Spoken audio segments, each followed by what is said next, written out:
My name is Tony Mercer, and I've worked as a caver for most of my adult life. Not recreationally, not as a thrill seeker. I mean professionally. Mapping systems, assisting with recoveries, checking old mines, and guiding people who have no business being underground without someone who knows what they're doing. Most of my work has been in Appalachia, where the cave systems run deep, old, and mostly undocumented. If you've seen The Descent or read about Ted the Caver, you already have a frame of reference. Some of that stuff is exaggerated, some isn't. The part that's usually missing is how people survive these places more than once. Panic isn't what gets you out. Strength doesn't either. What keeps you alive are rules, specific ones, that exist because something happened badly enough that someone felt the need to warn the next person. Most caves are dangerous in predictable ways. Loose rock, low oxygen, bad footing, you can train for that. You prepare, you mitigate risk, rock behaves like rock, sound echoes the way sound should, air moves where it's supposed to move. But not every cave follows those rules. The system I'm writing about sits deep in the Appalachian Range, far from any tourist access or marked trail. There's no sign pointing toward it. No fence, no warning placard. Just a narrow opening hidden by brush and stone, and a steady draft of cold air coming from a place that never sees sunlight. You don't find it by accident. Someone has to tell you where it is. The first time I went in, I wasn't alone. I was with Forrest Hale, who grew up in northern Georgia and carried himself like someone who didn't waste energy reacting to things until they actually mattered. Forrest had a slow southern drawl, steady hands, and the kind of calm you only get after spending years underground when things go wrong. He trusted his instincts more than equipment, and they'd keep him alive longer than most. The third was Laura Bennett. Laura was precise, careful, without being timid. She noticed changes in the cave before anybody else. Airflow shifts, subtle sounds, places where the rock felt wrong under your hand. She didn't talk much while moving, but when she did, it was because something needed attention. I trusted her judgment completely. We'd been inside parts of that system before, but on one trip we pushed farther than usual, past the sections we knew, past the points where most people turned back, deep enough that the rock stopped looking familiar and the air felt heavier. And that was when I saw it. Carved directly into the stone wall of a narrow chamber, far enough inside that no one would do it casually, were 6 rules, not written in chalk, not scratched by a knife. They were cut into the rock, deep grooves worn smooth around the edges by time and moisture. Whoever carved them hadn't rushed. Each line was very deliberate. They were numbered 1 through 6. No explanation, no symbols, just the rules. I stood there for a long time, reading them over and over. I didn't understand most of them at first. Some didn't make sense at all. Forrest was quiet when he saw them. Laura took pictures and didn't say a word. I took a photo too. At the time, I thought they were a warning left by someone who got spooked. Maybe a joke. Maybe superstition carved in stone by miners or early cavers who didn't know any better. I was wrong. Over the years that followed, I learned exactly why each rule was there, one at a time. The hard way. Rule number 1. If you see green frogs, do not lick them. The first rule was carved deeper than the rest. I noticed that.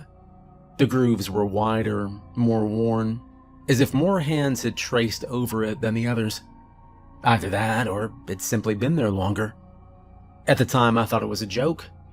I mean, who needs to be told not to lick a frog? I didn't say that out loud. Forrest was standing a few feet back, headlamp angled toward the ceiling, checking for fractures. Laura was photographing the wall with her phone, making sure to get the carving from different angles. Still, the thought crossed my mind. Of all the dangers underground, collapse, bad air, disorientation, that was the first rule someone chose to carve into stone? I wouldn't have laughed if I'd known what lived deeper in the system. Now, we didn't see frogs that day. Not on the first trip after finding the rules, anyway. We finished our survey, backed out the way we came, and didn't think much more about it. I remember joking about it later over coffee, calling it common sense carved in limestone. Laura didn't laugh. Forrest didn't either. It was weeks later when we ran into him. We were deeper than usual, past a section where the ceiling dropped low enough that you had to crawl on your stomach for a good 30 feet before it opened up again. The air down there felt thick, humid in a way that didn't match the rest of the cave. There was no standing water, no stream, no drip you could point to and say that's why. Just damp stone and a smell I couldn't place at first. Forrest noticed them before I did. "Don't move," he said quietly. That got my attention. Forrest didn't stop people unless he had a reason. I froze where I was, one knee down, 1 foot planted, headlamp steady. "What is it?" I asked. "Look," he said. "Real slow." I followed his beam. At first I thought they were boulders, rounded shapes scattered across the floor of the chamber, clustered near the walls. And then one of them moved. It wasn't a hop or a crawl. It was more like a slow adjustment, a heavy body settling its weight. And that was when my brain finally caught up and understood what I was looking at. Frogs. Big green ones. Bright, unnatural green, like fresh paint that hadn't dried yet. Their skin wasn't slimy the way you'd expect. It was almost velvety, stretched tight over thick bodies. Each one was about the size of a small dog, bigger than any frog had a right to be. Wide backs, thick hind legs folded beneath them, front limbs tucked in close. Their eyes were yellow, not gold or amber, yellow, like old headlights. They didn't blink. They just stared, mouths slightly open. There were 6 of them I could see. Laura whispered my name, barely audible. "Tony," she said. "I feel weird." I turned my head slowly, careful not to take my eyes off the frogs. Laura was standing closer to them, and her posture had changed. Her shoulders were loose, her head tilted slightly, like she was listening to something I couldn't hear. "I'm fine," she said, even though I hadn't asked. "They're kind of beautiful, aren't they?" And that was when I felt it too. It wasn't a voice or a sound. It was more like a suggestion, planted gently and repeatedly. A pull. A calm, steady urge to take one step closer. Just one. To reach out, to touch the skin, to see what it felt like. My mouth filled with saliva. Forrest swore under his breath and grabbed Laura's arm hard enough that she yelped. The sound snapped something in my head, like breaking the surface of water, and I realized I'd been leaning forward without meaning to. "Back up," Forrest said.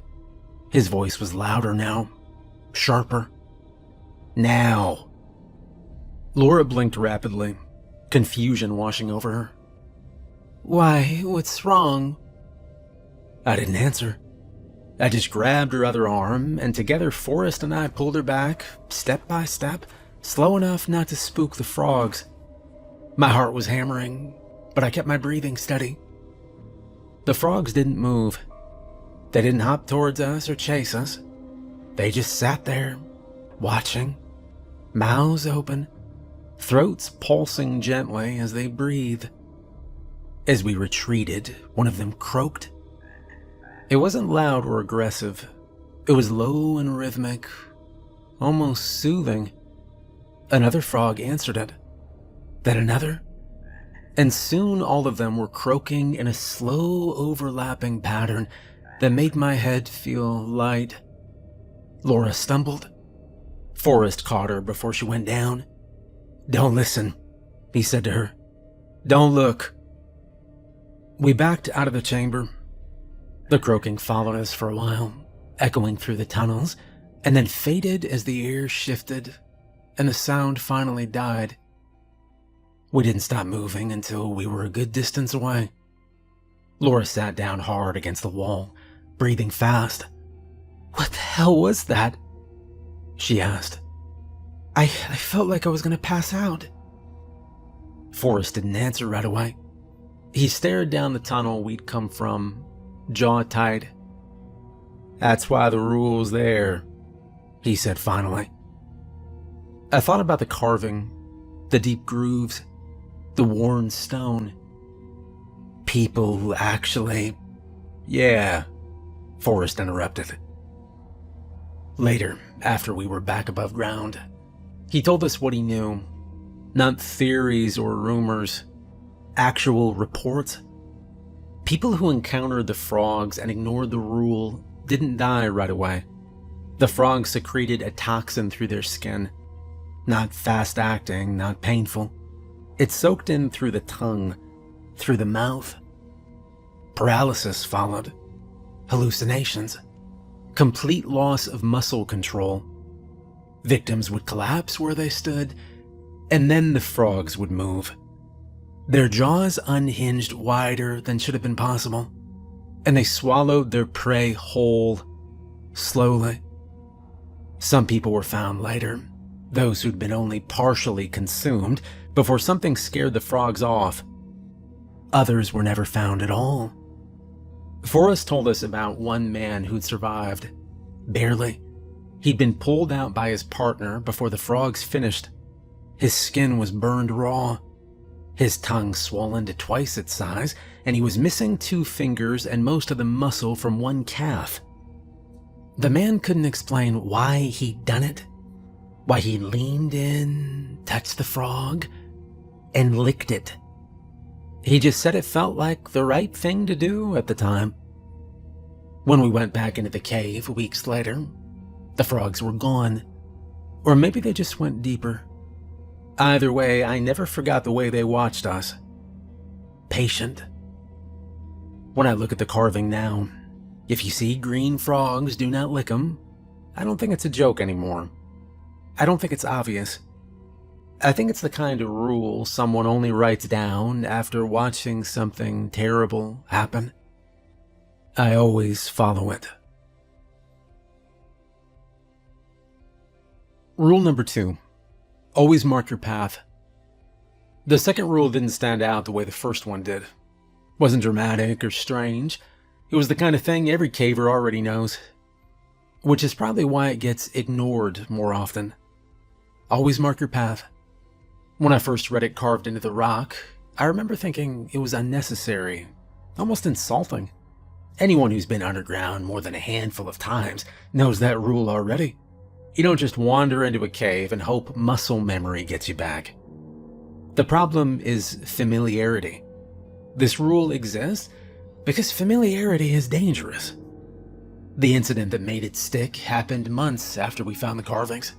It wasn't in a deep system or an unmapped section. It was in a cave we'd been through more times than I could count. And that is what nearly killed us. The cave was a known Appalachian limestone system with multiple entrances, looping passages, and several large chambers connected by low corridors. Nothing extreme. No squeezes that would trap you or vertical drops. The kind of place people get real comfortable in. Forrest had been in it dozens of times. Laura had guided there before. I knew the general layout well enough that I didn't even bother pulling the map before we went in. And that should have been my first warning sign. We entered mid-morning. Clear weather, no rush, no pressure, just a short survey to check a section that had reportedly shifted after heavy rain. In and out. That was the plan. We didn't mark the trail. Not with tape, not with chalk, not even with simple reference marks. The thinking was simple and stupid. We know this cave. Well, for the first 40 minutes, everything was exactly as expected. Same wide passages, same worn stone, same places where the ceiling dipped low enough that you had to duck without thinking about it. Headlamps steady, backup lights checked, plenty of battery life. We reached the section we were there to inspect, a side passage that branched off from a larger corridor. The floor was slick with mud, and the ceiling had dropped a little since the last time we'd been there, but nothing serious. No collapse or instability. We noted it, took measurements, snapped a few photos, and then we turned around to leave. And that was when things started to go wrong. The main corridor looked the same. That's the problem. In limestone caves, especially older ones, everything erodes in similar patterns. Same curves and textures, same dull gray color. Once you're inside long enough, your brain starts filling in details that aren't actually there. We walked for about 10 minutes before Laura stopped. "This doesn't feel right," she said. Forrest frowned. "What do you mean?" "Well, we should have hit the wider chamber by now." I checked my watch. She was right. We'd been walking longer than expected. I slowed, scanning the walls, trying to spot something familiar. A crack, a marking, anything. Nothing jumped out. "Maybe we took the longer loop," I said, though I wasn't confident. We kept moving. 5 minutes later, Forrest stopped this time. "Yeah, that turn back there, I don't remember that being there." I turned around. The passage behind us split into two. Both looked equally worn, equally traveled. Neither had any obvious distinguishing features. And I felt the first real flicker of unease then. "All right," I said, let's just slow down." We chose the left passage. Another 10 minutes passed.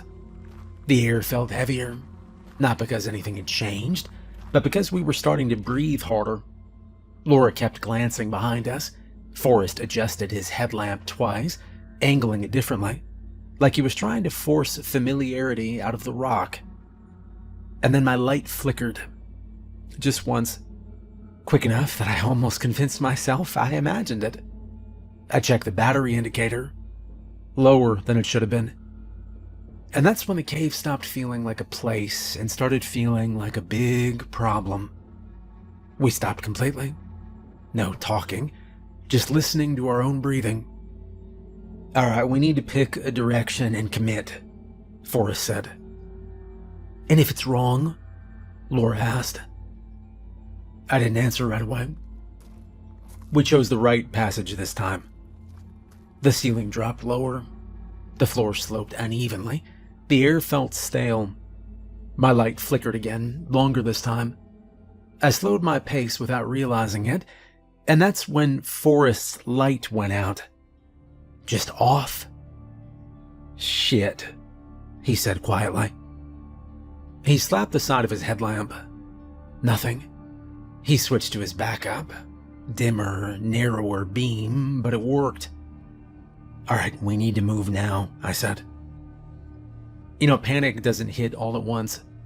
It creeps in through small failures sometimes. A wrong turn, a dead light, a familiar place becoming unfamiliar. Laura's breathing was shallow now. She kept close behind me, one hand on my pack so she wouldn't drift off course in the dark. My light flickered again. We walked faster. And every passage started to look wrong. Every turn felt like a mistake. I tried to picture the map in my head and couldn't. The mental image, it kept slipping away, replaced by stone and darkness and the sound of our boots scraping mud. And then my light died. Complete darkness. I froze instinctively, heart slamming into my ribs. "Tony?" Laura said. Her voice was tight. "I'm here," I said, forcing calm. "Backup light." My hands shook as I fumbled for it. And when it clicked on, the beam was weak, barely enough to see 10 feet ahead. Forest backup was fading too. We stood there for a moment. 3 people in a cave we thought we knew, relying on lights that were actively failing. "This is my fault," I said. "We should have marked it." Forrest didn't argue. Laura didn't either. We moved again, slower now, sticking close, careful not to waste battery. Every decision felt heavy. Every turn could be the last wrong one. Finally, after many hours, we felt air moving. A faint draft, cool against my face. We followed it. The beam from my backup caught a faint glow ahead. Daylight. We stumbled out of the entrance, collapsing onto the ground like we just finished a marathon. And my light died completely seconds later. We sat there in silence for a long time. There were no monsters this time, no strange sounds, no supernatural explanation. Just three experienced cavers who made a terrible decision and nearly paid for it. A week later, when I stood in front of the carved rules again, I understood why the second one existed. Always mark your path, not because the cave changes, but because you do. You forget things sometimes. You get confused. And you don't always get lucky. Rule 3. If you go underground alone, always bring Tic Tacs. Now, when I read the third rule carved into the rock, it bothered me more than the others. Not because it was scary, but because it made no sense. If you go underground alone, always bring Tic Tacs. Not food or sugar or candy. Tic Tacs. Specific. Narrow. No explanation, no variation. Forrest stared at it for a long moment, and then shook his head. "That's weird," he said. "Why not just say snacks?" Laura crouched to get a closer look at the carving. "Doesn't look like a joke," she said. "Someone took their time with this." I agreed with that much. The grooves were deliberate and deep. Whoever carved the rules didn't rush, and they did not improvise. They wrote exactly what they meant. Still, I didn't understand the rule. I didn't understand it even a week later, standing inside a gas station just off the highway, grabbing supplies for an early morning cave check. It was a nothing stop. One of those places you pull into without thinking. Faded signage, humming lights, shelves packed too tight. I grabbed water, jerky, batteries, normal stuff. And as I walked toward the counter, my eyes landed on a small rack of mints. Tic Tacs. I stared at them. The rule crossed my mind. I hadn't planned to go in alone that day, but plans change, schedules shift. And even if they didn't, the rule didn't say only bring them if you're alone. It said always bring them if you're alone. And I figured having them couldn't hurt. What the hell. I grabbed a box. I didn't think it was important. I didn't think it meant anything. I just tossed them in my pack and paid. The solo run happened 3 days later. Forrest was out of state. Laura had another commitment. The cave wasn't deep or new, and it wasn't dangerous by any reasonable standard. I needed to check airflow in a known side passage after a stretch of heavy rain. In and out. 30 minutes, maybe 40. I debated waiting. And then I told myself I'd been underground alone dozens of times without issue. I had gear and experience. I had backup plans. I didn't think about the Tic Tacs again until much later. The cave entrance was quiet that morning. Cool air rolling out, steady and familiar. I checked my watch, logged my entry time, and went in. The first part of the route was wide enough to walk upright. The stone walls were smooth, worn by water over centuries. My headlamp caught a clean beam ahead of me. Everything was normal. The side passage I was checking branched off from the main corridor at a shallow angle.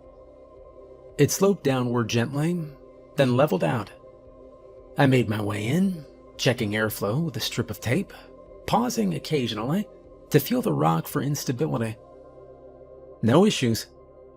I reached the turnaround point, marked my notes, and headed back. And that was when I realized something was wrong. The passage looked slightly different coming back. Not enough to set off alarms immediately, but enough to make me slow down. The ceiling felt lower. The walls seemed closer together. I brushed it off as fatigue and kept moving. And then I reached a junction that should not have been there. I stopped. I stood still, letting my breathing settle, scanning the walls carefully. 2 passages, both sloped upward, both looked equally worn. I was certain, absolutely certain, that there had only been one way back. I checked my watch again. I hadn't been inside long, wasn't panicking yet. I chose the left passage. It narrowed quickly, forcing me to turn sideways to keep moving. The floor dipped sharply, and I had to brace myself against the wall to avoid slipping. I didn't like that, but I kept going, expecting it to open up again. It didn't. I turned around. The slope I'd just descended looked steeper from this angle. The opening felt smaller. I tried climbing back up, and my boots slipped on damp stone. I tried again, slower. On the 3rd attempt, a chunk of rock shifted under my weight and slid down, wedging itself awkwardly near the narrowest part of the passage. The opening was still there, just not comfortably. I backed away and sat down hard on the stone floor, heart pounding. Okay, that's not good. Talking helped a little, kept my thoughts from spiraling. I checked my gear, primary light steady, backup lights untouched, plenty of battery life, water, food, radio no signal. But that wasn't surprising. The rock was thick here. I wasn't trapped. Yet. I stood and took the other passage. 10 minutes later, I realized I was completely disoriented. The walls looked identical no matter which direction I turned. The floor sloped inconsistently, sometimes down, sometimes up. My internal sense of direction, usually reliable, was gone. Every turn felt wrong. I stopped again. And that was when my primary light flickered. Just once. I stared at it, waiting for another flicker. It stayed on, but the beam felt weaker somehow, like it wasn't reaching as far. I switched to my backup light immediately.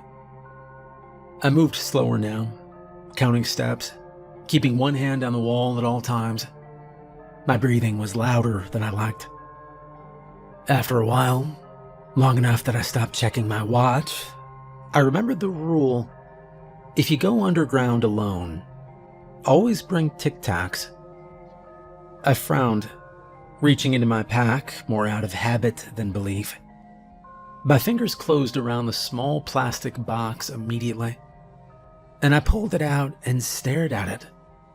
Bright white lid, green lettering, completely out of place in the dark. Why would this matter? I said.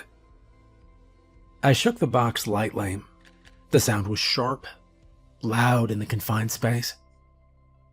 Then I heard movement. It sounded like something flapping its wings, and then a faint scrape above me. I angled my light upward, and perched on a narrow ledge near the ceiling was a crow. Black and white feathers, sharp beak, pale eyes reflecting my light. It shouldn't have been there. Birds don't fly that deep underground. There was no food, no light, no reason for it to be there. It didn't move or make a sound. It just watched me. I didn't move either. And then, slowly, for a reason I still don't understand, I opened the Tic Tac box. The sound echoed again, and the crow shifted, hopping once closer along the ledge. I took a Tic Tac out and held it up on my palm. The crow tilted its head, studying me, then leaned forward and plucked it gently from my hand. Then it turned and flew, not erratically, not circling, straight down a passage I hadn't tried yet. It landed once, looked back at me, and stayed there. And I didn't think about it or question it, I just followed. The passage sloped upward. The air felt fresher with every step. My backup light dimmed further, barely holding on. The crow flew again, and then vanished around a bend. And seconds later, I saw daylight. I stepped out of the cave and I sat on the ground for a long time after that, staring at the entrance. I don't know exactly why Tic Tacs matter. I don't know why that crow showed up. What I do know is this. I brought those Tic Tacs on a whim, and if I hadn't, I would not have survived. Rule 4. If the walls start breathing, run. The fourth rule was the shortest one carved into the rock. No explanation or qualifiers, just a sentence that didn't leave room for interpretation. If the walls start breathing, run. When I first read it, I assumed it was shorthand, a warning about unstable rock, condensation, pressure shifts, something you could explain away with geology if you wanted to. Limestone caves, they do strange things. Expansion, contraction, water pressure, changing the way surfaces look under a headlamp. That's what I told myself. But over the years, I heard the same story 3 times. Different people, different caves, same description. The first account came from a woman named Amy Madigan. No, not the actress. Amy wasn't inexperienced. She'd been caving for years and had assisted on multiple survey and rescue operations. She wasn't reckless, and she wasn't prone to exaggeration. I trusted her judgment, which is why I listened when she told me what happened. Her incident occurred near the entrance of an old mine tunnel that connected to a natural cave system. The opening was wide enough to walk through upright, and daylight was visible from where she'd been working. She and her team had been mapping side passages when she slipped and twisted her ankle badly enough that she couldn't put weight on it. The decision was made quickly. 2 people would head out to get help. Amy would stay put near the entrance where there was airflow and enough room to sit upright. They secured her, checked her supplies, and left. She told me that at first, everything felt normal. She sat with her back against the stone, headlamp on low to conserve battery, listening to the sounds of the cave. Water dripping somewhere deeper in, faint echoes of her teammates moving away. And then the silence changed. The dripping stopped. The echoes faded. She shifted her position, and that was when she noticed the wall in front of her wasn't still anymore. She described it as subtle at first, a barely perceptible movement beneath a stone, like watching fabric settle, she said. The surface seemed to rise and fall, just a fraction of an inch. Amy told me she stared at it for a long time, trying to convince herself it was a trick of the light. She waved her hand in front of the beam, changed angles, blinked, but the movement didn't stop. The wall wasn't cracking or crumbling. It was expanding and contracting, slow and steady, like a chest drawing breath. Then it happened again, more pronounced this time. The stone bulged outward slightly before easing back. That was when she tried to move. She grabbed her pack and dragged herself away from the wall, ignoring the pain in her ankle. As she did, she noticed the tunnel behind her narrowing, drawing inward, like the space itself was tightening. That was when she saw the teeth. They didn't erupt all at once. They emerged gradually from the stone, pale and smooth at first, then sharpening as they extended. Rows of them embedded in what she'd thought was solid rock moments earlier. And then the eye opened. One eye, huge and wet, set deep within the tunnel wall. It rolled slowly, focusing on her. Amy screamed. She told me she could hear other screams too, echoing from deeper in the system. Her teammates. The tunnel began to close. Not in a collapse or a rock fall, the walls just drew together evenly, the teeth sliding past each other as the opening narrowed. Amy said she watched the light from deeper inside vanish as the tunnel sealed itself shut, and then everything went still. She was found hours later by a rescue team that couldn't explain what had happened. There was no collapse blocking the passage, no debris, no broken rock. But the tunnel Amy claimed had been there earlier was completely gone. Her teammates were never found. Not a single trace of them. I thought Amy's story was an anomaly until I heard the second account. The second survivor was a man named Rick Bowman, a former miner who had been exploring abandoned shafts with a small group. His description matched Amy's in every major detail.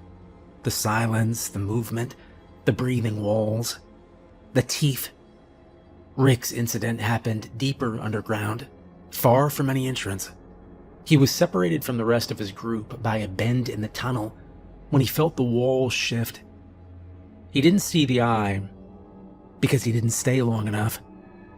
Rick ran. He described the tunnel behind him compressing as he moved, the stone flexing inward, narrowing the space just inches behind his shoulders.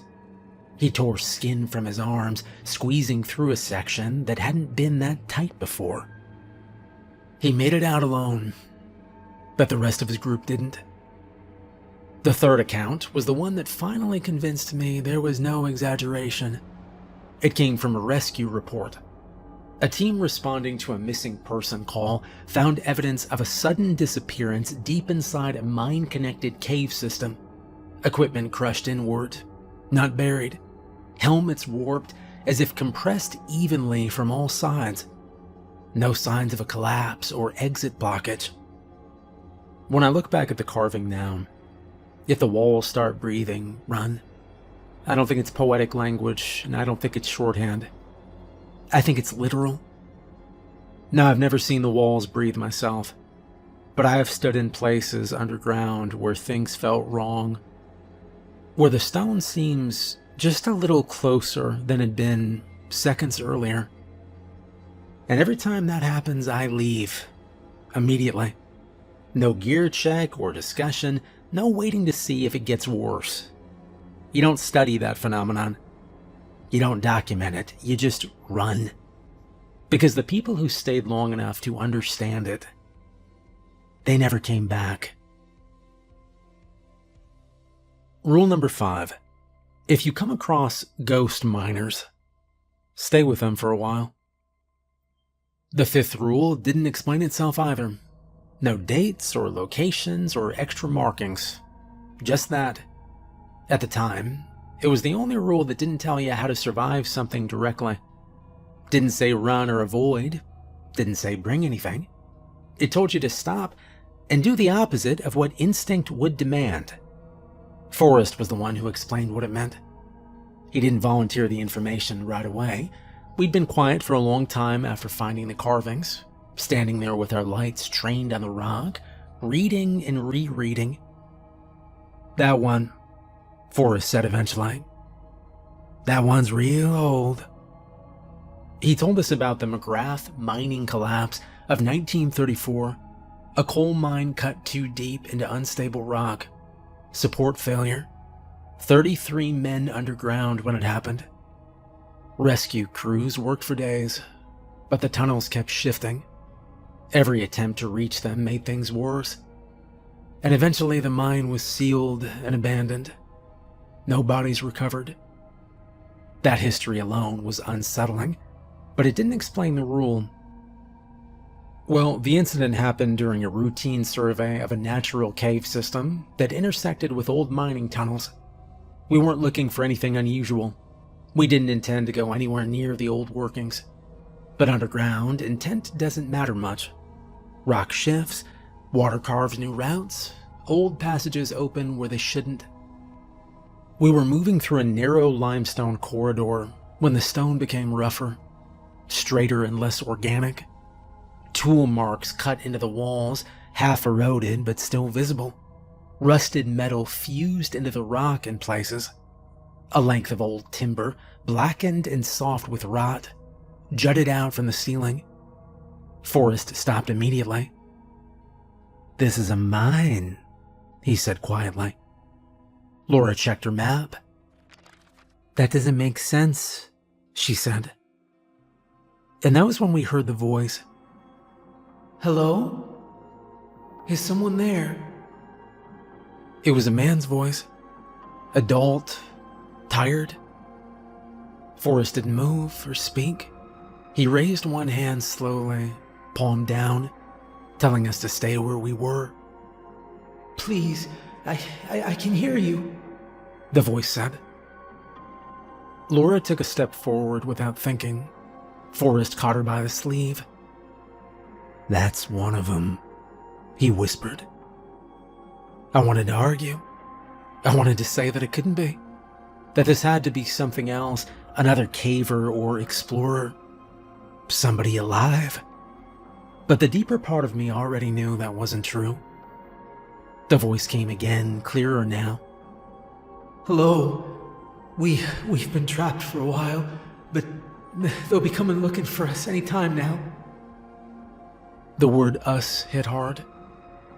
I stepped closer to the collapsed section of tunnel, careful not to touch anything. My headlamp illuminated a wall of fallen rock, jagged, packed tight, no clear opening. But there were gaps, narrow cracks between stones where air moved faintly in and out. "I can hear you," I said. "What's your name?" "Thomas," he said. "Thomas McGrath." Forrest closed his eyes. How long have you been down here, Thomas?" I asked. "Not long, just since the shift started.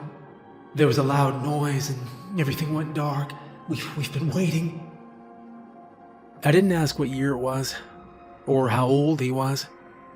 I didn't correct him when he said "we."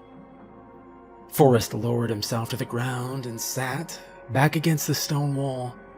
Laura hesitated, eyes wet, then did the same. And I followed. That was the rule. Stay with them. So we did. We stayed there. Lights low, packs off. "So, what kind of work you do, Thomas?" I asked. "Coal," he began. "I've been at it since I was a boy. My father, too." "Do you have family?" Laura asked. "Yes," he said. "A wife. 2 kids. One's a new baby girl." Laura looked at Forrest, then at me. And we talked with him like that for a long time. We asked him about his work, his life, the men he was trapped with. He told us about the noise, the dust, how dark it got afterward. He said some of the men were hurt, but most were okay. Scared, but okay. "They're rested now," he said. "We're conserving our strength." At one point, he asked if we could spare some water. Forrest nodded to me.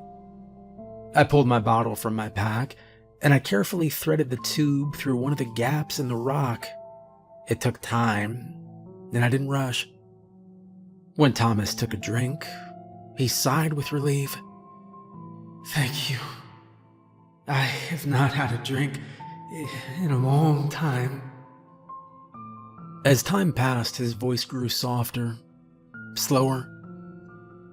They'll be looking for us any time now," he said again, his voice tired but hopeful. Forrest shot me a brief look, then nodded. We didn't promise rescue. We didn't tell him help was on the way, and we didn't say he was getting out. We let him believe what he needed to believe. Eventually his voice trailed off. Long pauses stretched between sentences. Then silence. We stayed seated. Minutes passed, then more. Laura wiped her face with the back of her glove, shoulders shaking quietly.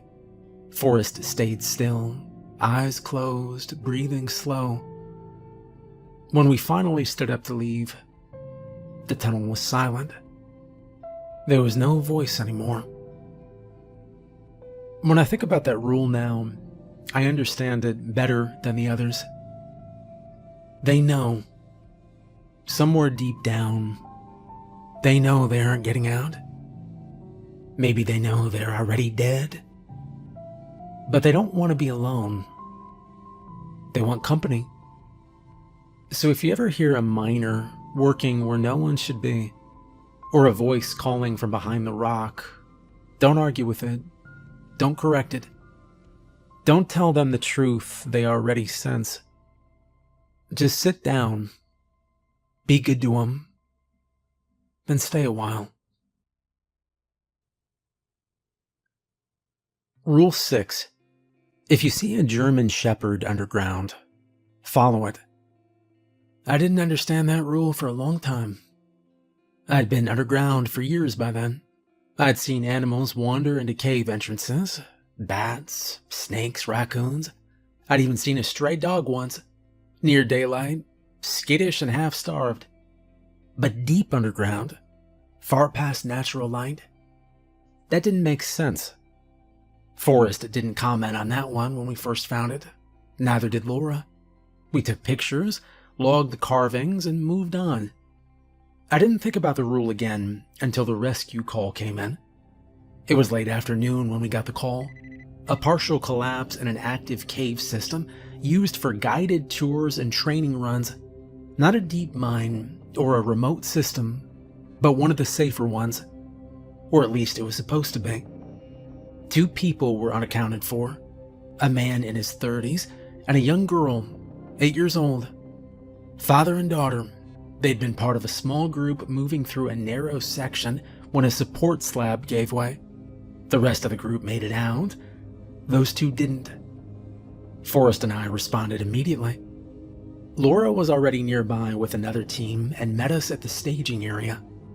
Rescue operations underground are chaos wrapped in procedure. Everybody knows their role, but nothing ever goes cleanly. Radios cut out, dust hangs in the air. Time stretches out. We entered through a secondary access point, moving fast but careful. The collapse wasn't total, more of a choke point filled with debris, the kind that traps without fully sealing.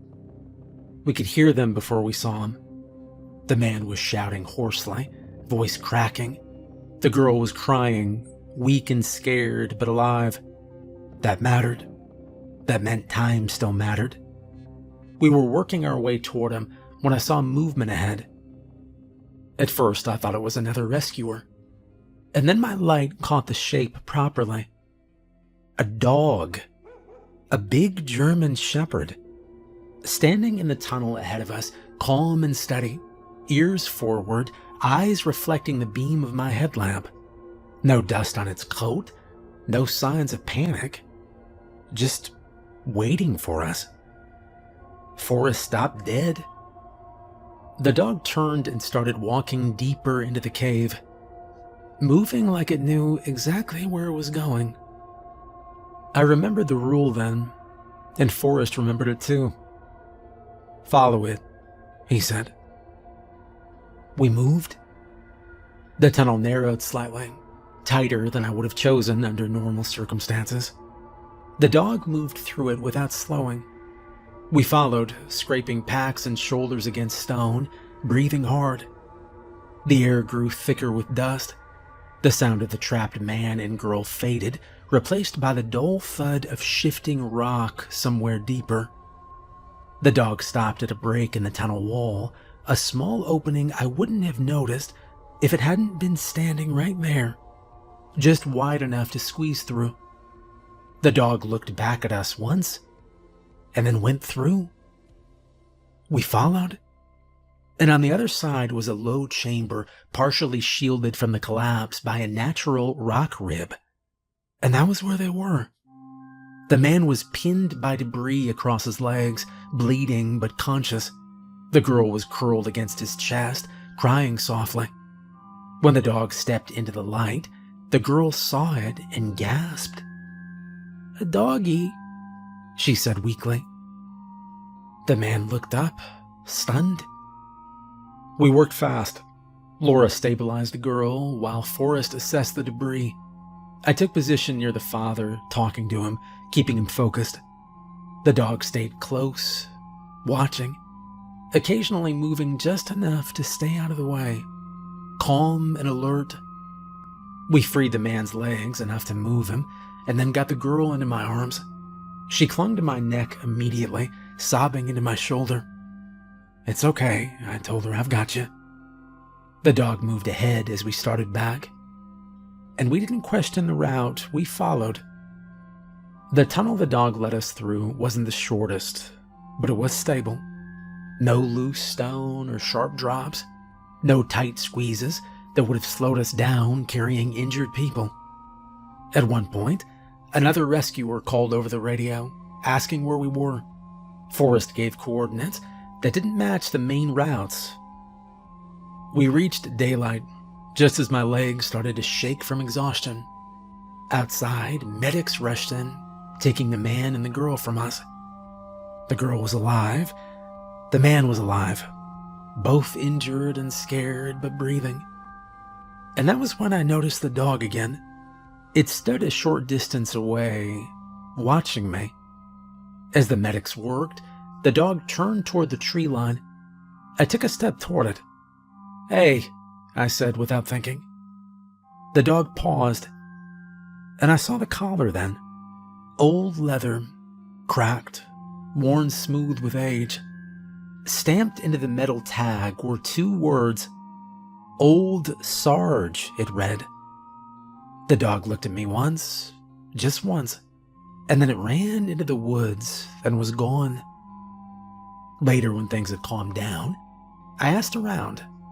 Nobody had brought a dog underground. Nobody had seen it enter. An old rescuer pulled me aside when I described it. "Old Sarge," he said quietly. "Yeah, I heard of him." When I think about the rules now, that last one makes sense in a way the others don't. The frogs will kill you. Getting lost will kill you. Darkness will kill you. Some things underground don't let you leave. But sometimes, rarely, something down there helps. And if it does, you don't question it. You don't hesitate. You follow. Because that rule wasn't carved for curiosity. It was carved because someone survived. Well, I'm a bit older now, but I still go back to that place sometimes.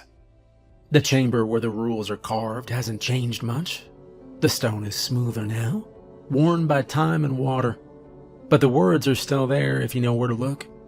I stand there longer than I need to, reading them over the way I did the first time.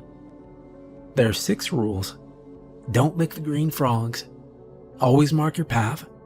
If you go underground alone, bring Tic Tacs. If the walls start breathing, run. If you come across ghost miners, stay with them for a while. And if you see a German Shepherd underground, follow it. They don't replace training or equipment. They don't make you invincible by any means. They exist alongside the basics, the things every caver is taught on day 1. People die underground for ordinary reasons. Rockfall, bad air, equipment failure, getting lost, doing something real stupid and not realizing it until it's too late. Those are the common ones. But every now and then, something else happens. Something that doesn't fit neatly into a report or a safety briefing. Something you won't hear about unless you've been around long enough or you've seen it yourself. That's why the rules are there. Not to explain anything or scare anyone, just to warn the next person. If you ever go underground, be mindful. Take your time, pay attention. Remember that the dark doesn't care how confident you feel or how many times you've done it before. And most of the time, you'll make it back out. But if you don't, It won't matter whether it was nature, carelessness, or something much worse that took you. Down there, the difference doesn't mean much. So remember the rules and be careful.